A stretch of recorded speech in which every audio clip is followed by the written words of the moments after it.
Sir,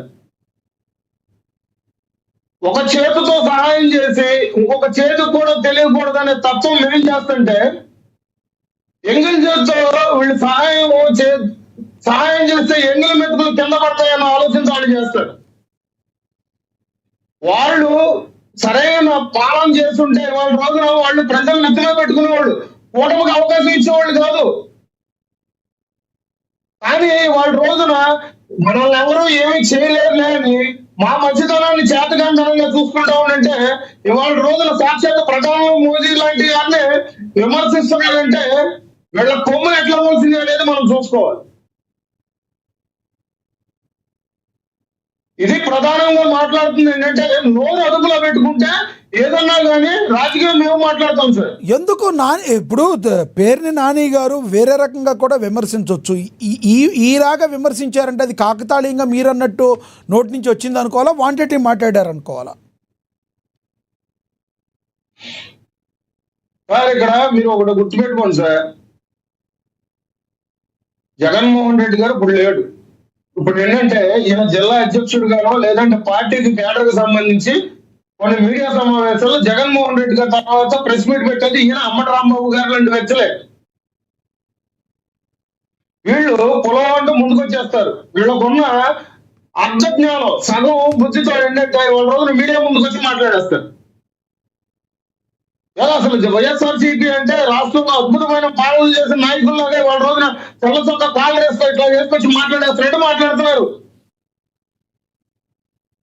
sir. ఇలా చీకటి రాజకీయాలు చెప్పాలంటే ఎంత ఉంటుంది సార్? మేము నోరెత్తితే వాళ్ళ రోజున డిబేట్ లో మేము పొద్దున తలెత్తుకోలేదు తెలుసా ప్రజల మధ్యలో. ఇవాళ రోజున ఏం చేస్తారు, ఏం పీకుతారు, లేదంటే ఇట్లాంటి ఒక మహిళ వ్యభిచారాలతో పోలిస్తే మా పార్టీలు అని చెప్పేసి మాట్లాడతాం. ఎంతవరకు పద్ధతి వాళ్ళకి? ఏం చేయాలి సార్ వాళ్ళకి? ఇవాళ రోజున గూగుల్ లాంటి కంపెనీలు వస్తున్నాం, దానికి మనం అభినందించాల్సింది పోయి వాటి మీద కూడా విమర్శలు చేస్తున్నారు వీళ్ళంతా.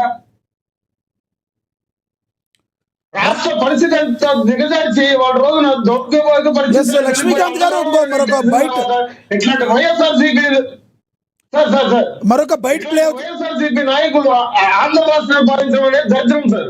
రైట్ మరొక బయట ప్లే అవుతుంది, చూద్దాం ఒకసారి. జగనన్న కాలనీలో నుంచి మాట్లాడతాడు, ఎంత పనుడో చూడండి. ఇక్కడ ఎవరు ఇల్లు కడతలా, ఇంకా ఖాళీ స్థలాలు ఉన్నాయి అక్కడ. ఆ ఖాళీ స్థలాలు మీరు కనుక మొదలెట్టపోతే శాంక్షన్ చేసేస్తా అంటాడు. ఎవరి తాతగాడి సొమ్ము క్యాన్సిల్ చేయటానికి, లాక్కుని ఇంకోటికి ఇవ్వటానికి ఎవరి తాతగాడి సొమ్ము? మీ ప్రభుత్వం ఇచ్చిందా?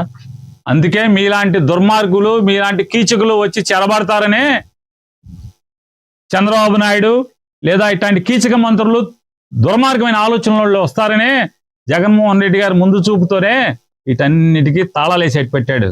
అయ్యా మంత్రి గారు, హీన బుద్ధి మానుకోండి, చిన్న బుద్ధిని పక్కన పెట్టండి, మారండి. అందుకే ఎవరైతే బందర్ ఎమ్మెల్యే ఈ రాష్ట్రానికి మంత్రిగా ఉన్న ఒక అతను పేదవాళ్ళని జగనన్న కాలనీలో ఇళ్ల స్థలాలు తీసుకోవాలని బెదిరిస్తున్నాడో ఆ పేదవాళ్ళందరికీ చెప్తున్నా, మీరు లెక్క చేయబాకండి అతని మాటల్ని. దీంతో సమానంగా మీరు లెక్క కట్టండి. దీనికన్నా విలువ ఉందేమో ఎక్స్పోర్ట్ వెళ్తుంది అతని మాట. కొల్లు రవీంద్ర గారిని ఉద్దేశించి మాట్లాడారు అనుకోవాలి, ఆయన పేరైతే తీయలేదు కానీ.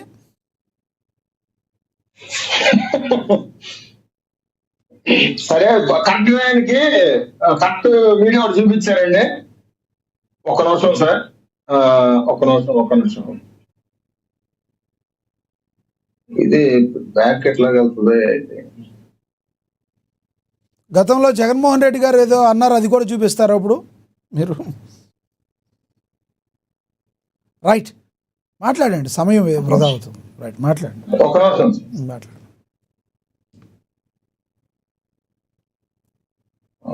ఇదిగోండి సార్, ఒక్క నిమిషం.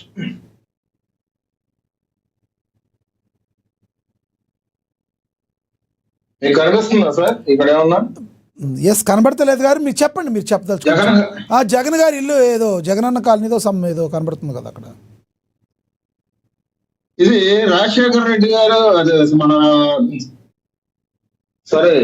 చంద్రబాబు నాయుడు గారు హయాంలో పూర్తయిన జగన్మోహన్ రెడ్డి గారు కట్టారు అనుకున్న ఇల్లు సార్. వీటికి రంగులేసి ఇవాళ రోజున జగనన్న కాలనీ అని పెట్టుకున్నాడు సార్. ఉమ్.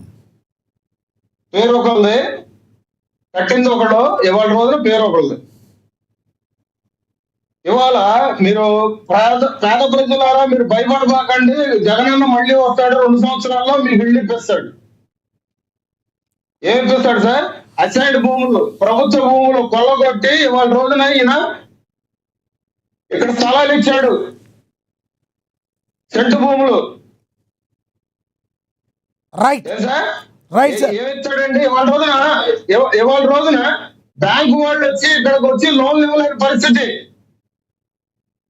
పేదల కడుపు కొట్టింది జగనన్న లేకపోతే కూటమి ప్రభుత్వమా? సొల్లు ఇప్పుడు మీడియా ముందు పనిచేసి సార్, ఇట్లాంటి నిజాలు మాట్లాడాలంటే ఇంత పెద్ద ఫైల్స్ ఉన్నాయి మా దగ్గర. మేము మాట్లాడితే తలకే వేరే చోట పెట్టుకుంటారు వీళ్ళు. ఆ రకంగా మాట్లాడితే పేరునాని బీసీలు భూములు బలవంతంగా రాకున్నాడు బందరులో.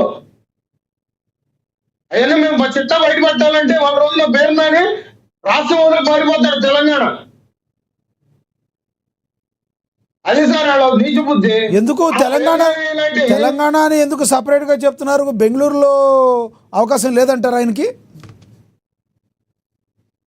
ఒక ఊరు కొన్నట్టు కొన్నాడు సార్ అక్కడ శాస్త్రులు పేరునాని. Okay, right right sir. పేరునాని ఒక ఊరు కొన్నట్టు కొన్నాడు సార్. Right right. నేను మళ్ళీ మాట్లాడతా మీతో. కంక్లూడ్ చేయండి సార్. విజయశేఖర్ రెడ్డి గారు కంక్లూడ్ చేయండి.